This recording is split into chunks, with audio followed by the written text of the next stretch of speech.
Bonjour à tous, je suis Clémentine, merci de vous être branchés sur les ondes de Radio Barbare, le podcast engagé pour un monde professionnel responsable. Chaque mois, je vous propose de retrouver nos experts pour prendre avec eux un shot RH sur leurs expertises en ressources humaines. Ce mois-ci, on aborde un sujet qui nous concerne tous, comment entretenir sa motivation au travail. Comme chaque mois, ce podcast vous est proposé par RH Performance, votre partenaire recrutement, assessment, formation, coaching, team building et outplacement. Lundi matin, réveil difficile. Mardi, sensation de routine. Et puis jeudi, on compte déjà les heures avant le week-end. Est-ce que cela vous dit quelque chose ? En fait, la motivation au travail, c'est un peu comme l'amour. C'est facile à ressentir au début, et puis c'est un peu plus compliqué de l'entretenir sur la durée. Pourtant, quand elle est là, tout devient plus fluide, plus créatif et plus épanouissant. La bonne nouvelle, c'est que comme l'amour, la motivation, ça se cultive, ça s'entretient et ça se réinvente. Alors que vous soyez RH face à des équipes démotivées, que vous soyez un manager cherchant à remotiver ses équipes, ou simplement un professionnel en quête de sens dans votre quotidien, ce podcast est fait pour vous. Pour en parler, j'accueille aujourd'hui Laurence Pornet. Laurence, tu es formatrice, coach et responsable pédagogique chez RH Performance et tu accompagnes depuis maintenant 10 ans des professionnels et des équipes dans leur développement professionnel. Aujourd'hui, tu vas nous livrer des secrets pour retrouver et maintenir cette flamme et cette motivation au travail. Laurence, j'ai une première question pour toi et je te propose de déjà casser une idée reçue selon laquelle la motivation, soit on l'a, soit on ne l'a pas. Est-ce que c'est vrai ? Alors, bonne question pour le démarrage. Merci Clémentine. Ce que je te répondrai, c'est que la motivation, c'est pas un bouton on/off qu'on pourrait actionner à son gré. C'est un équilibre vivant que je pourrais comparer à un feu. Alors le feu, certains jours il flambe, d'autres jours il crépite doucement. Et puis parfois, il s'éteint aussi, faute de bois, faute d'air, faute d'entretien. Alors comme tu le disais, j'aime bien aussi ta métaphore de l'amour. La bonne nouvelle, c'est que la motivation, ça s'entretient, comme tu l'as dit, mais c'est aussi quelque chose qui s'actionne. Très belle comparaison, merci Laurence. Concrètement, qu'est-ce qui tue la motivation au travail et quels sont les signaux d'alarme que tu observes le plus souvent chez les personnes que tu accompagnes ? Alors, il y en a plusieurs. C'est multifactoriel, j'ai envie de te répondre. Ce que je pourrais citer parmi ceux que j'observe peut-être le plus souvent, c'est le sentiment de surcharge, le sentiment de perdre pied par rapport à ce qui me motive réellement. Je nage à vue, j'y vois plus trop clair, je ne sais plus si ce que je fais a du sens pour moi. Le sentiment aussi de ne pas être compris ou comprise et de se dire peut-être dans sa tête, finalement, on ne comprend pas ce dont j'ai besoin réellement. Peut aussi être un facteur qui alerte.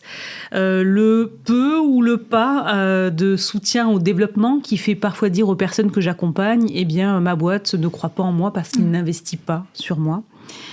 On peut aussi observer des décalages entre mes motivations et puis la réalité du travail qui me fait parfois poser la question, est-ce que finalement ce que je fais au quotidien peut me permettre de me réaliser dans mes motivations ? Et puis, je terminerai par différents signaux d'alerte qui peuvent être le désengagement plus ou moins silencieux, la baisse d'initiative, le retrait de projets sur lesquels on était fortement investi, la nostalgie aussi qui peut revenir et qui est évoquée avec le « c'était bien avant » et puis aujourd'hui c'est plus difficile, voilà. Mais il y en a plein d'autres évidemment. C'est tous ces signaux d'alerte qui sont à surveiller chez les autres, mais aussi chez nous-mêmes. À l'inverse, qu'est-ce qui nourrit durablement la motivation, au-delà du salaire, bien sûr ? Quels sont les vrais moteurs ? Alors, pour te répondre, j'avais surtout envie de faire une première grande distinction entre les deux grands types de motivation. C'est toujours de bons rappels à faire. Et je commencerai par la motivation intrinsèque, celle qui nous vient de l'intérieur, comme son nom l'indique, de l'intérêt personnel, du plaisir ou du sens que l'on trouve à faire quelque chose.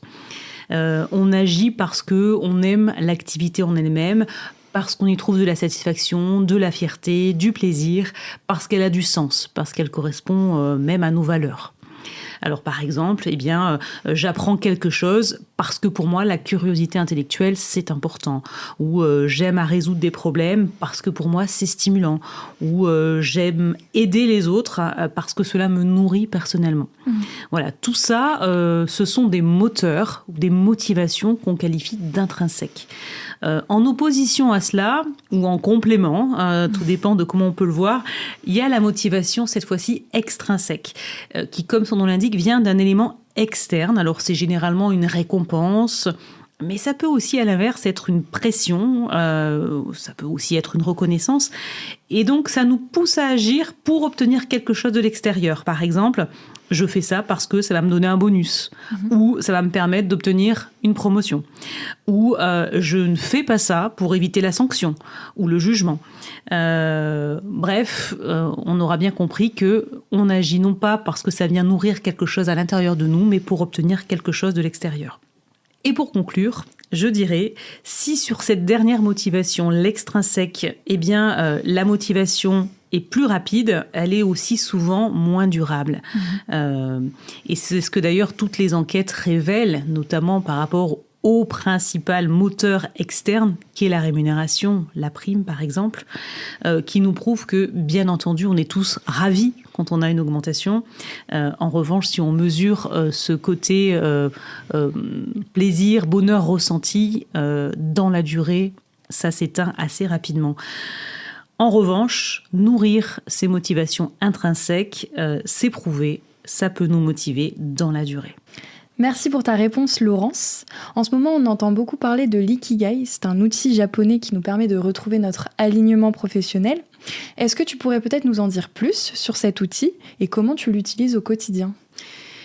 Alors, je ne vais pas l'utiliser au quotidien, mais je vais l'utiliser dans des coachings. On va parfois l'utiliser aussi en formation. L'ikigai, effectivement, c'est un bel outil d'exploration de sens et d'alignement personnel qui, comme tu l'as dit, est issu de la culture japonaise. Il aide en fait à identifier, à y voir plus clair sur ce pourquoi on est fait. Et pour nous aider, eh bien, il nous aide à croiser 4 dimensions. Ce que j'aime, ce pourquoi je suis doué, ce dont le monde a besoin et ce pourquoi je pourrais être rémunéré ou reconnu. Alors en coaching, je vais utiliser l'ikigai parfois pour aider à prendre de la hauteur, pour justement retrouver le sens, pour me réaligner, voire me réorienter, ou tout simplement pour aider à prendre conscience que parfois, eh bien, on est déjà au bon endroit. Alors l'ikigai, ça correspond à un point d'équilibre entre 4 sphères qui vont coïncider avec les 4 grands types de questionnements qu'on va avoir avec la personne accompagnée. Qu'est-ce qui me fait vibrer ? Qu'est-ce qui me fait parfois oublier que je suis en train de travailler ? Ce qui me fait oublier le temps. Et ça, donc, c'est ce que j'aime. Ce que je sais faire facilement sans me poser trop de questions, qui là va correspondre à mes compétences ou à mes qualités. Donc, c'est ce pourquoi je suis douée. C'est intéressant d'ailleurs aussi de le prendre du point de vue de l'autre, ce que les autres me reconnaissent. La 3e sphère, qui correspond à la 3e grande question posée, c'est quelles sont les grandes valeurs qui sont les miennes et que j'ai envie de mettre à profit pour justement répondre aux besoins que je perçois autour de moi, dans mon entourage, dans la société en général. Et donc, ça va correspondre à la question « ce dont le monde a besoin ». Et enfin, la 4e sphère, et donc la 4e grande question que je pose, c'est dans ton idéal, si tu pouvais choisir, qu'est-ce que tu pourrais faire qui en plus pourrait être rémunéré ? Voilà, qui correspondra à ce pourquoi je peux être rémunéré ou reconnu. Merci pour cette explication de l'ikigai.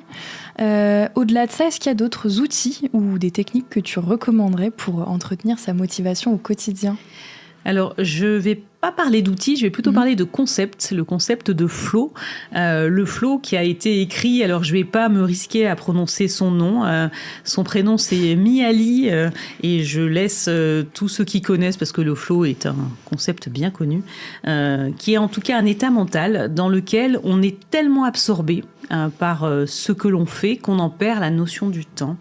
On se retrouve complètement absorbé et en même temps complètement énergisé et pleinement aligné.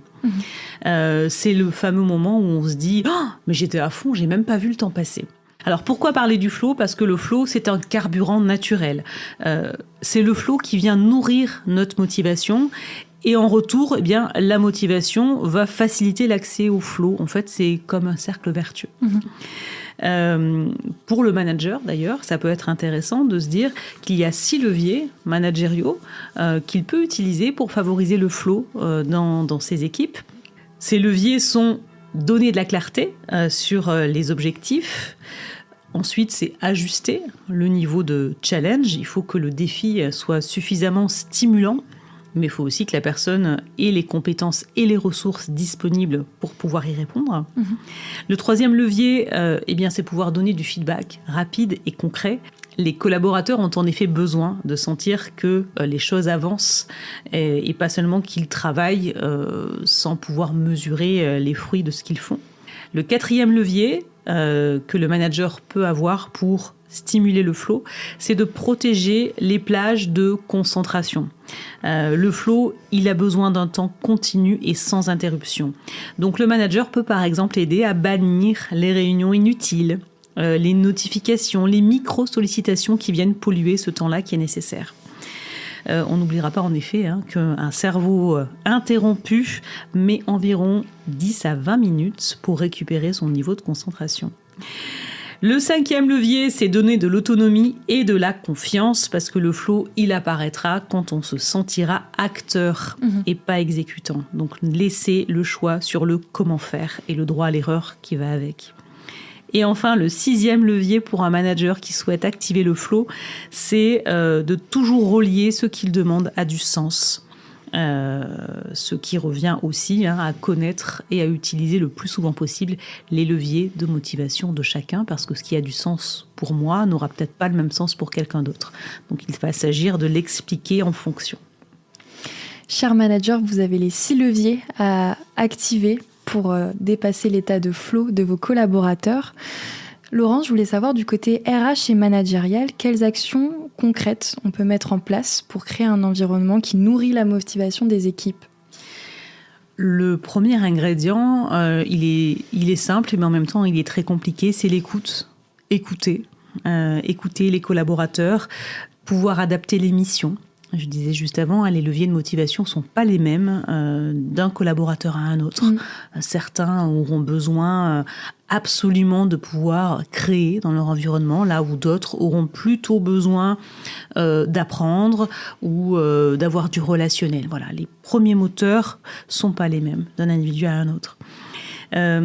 Mettre en place aussi des rituels individuels qui justement questionnent les motivations, ça sera important. Des rituels individuels qui permettent aussi de faire des météos émotionnelles, favoriser les feedbacks aussi en entreprise. S'assurer, je l'ai dit aussi tout à l'heure, que chacun ait suffisamment de sens dans ce qu'il fait, que chacun puisse identifier clairement quelle est sa contribution. Voilà, pour moi, ce sont des actions indispensables. Et puis, on pourra aussi veiller à développer des compétences, que ce soit par des projets, par du mentoring, par des formations. Et puis, donner à chacun le pouvoir d'agir, avec notamment le droit à échouer, le fameux droit à l'erreur. Ritualiser également la reconnaissance. Tout ça, ça participe évidemment à un environnement dans lequel les équipes restent motivées. Merci de nous avoir éclairé sur les leviers et les actions à mettre en place. Si quelqu'un nous écoute en se disant « j'ai plus d'énergie, je n'ai plus d'envie », quel serait ton premier conseil ? Par quoi commencer ? Se poser. Pour se poser la question, qu'est-ce qui me nourrit ? C'est pas une question qu'on a l'habitude de se poser régulièrement, mais elle est intéressante, en tout cas, de faire le point sur, voilà, si je me pose la question, qu'est-ce qui pourrait me manquer aujourd'hui dans mon quotidien ? Pour éventuellement identifier ce qui peut changer. Alors ce que moi, déjà, à mon niveau, je peux faire, à mon échelle, parce que c'est possible aussi. Et puis ce que l'entreprise, le manager peut aussi faire pour m'aider. Cette prise de hauteur, elle est souvent plus facile avec une personne tierce, par exemple. Selon la relation de confiance, évidemment, ça peut aussi se faire avec son manager, son responsable RH. Voilà, j'aurais tendance plutôt à dire qu'en fonction de la situation dans laquelle on est, si vraiment on n'a plus de jus et plus d'énergie, peut-être qu'un coach, là, peut avoir une utilité. J'aimerais finir ce podcast avec un dernier conseil que tu donnerais pour entretenir sa motivation, mais sur le long terme cette fois. J'ai envie de rester sur la même ligne, c'est-à-dire de clarifier et toujours écouter cette petite voix qui sait, dans tous les cas, ce qui est bon pour nous. Laurence, merci pour tous ces conseils éclairants. Vous l'avez compris, la motivation n'est pas un état statique, c'est un muscle qui se travaille et qui s'entretient. Pour nos auditeurs qui souhaitent aller plus loin, Laurence et toute l'équipe RH Performance proposent des accompagnements individuels comme du coaching professionnel, mais aussi des formations d'équipe et des coachings d'équipe sur le développement professionnel et la remotivation. Vous pouvez retrouver nos podcasts sur toutes les plateformes d'écoute, Spotify, Deezer, mais aussi sur notre site internet rhperformance.fr. Merci et à bientôt. À bientôt.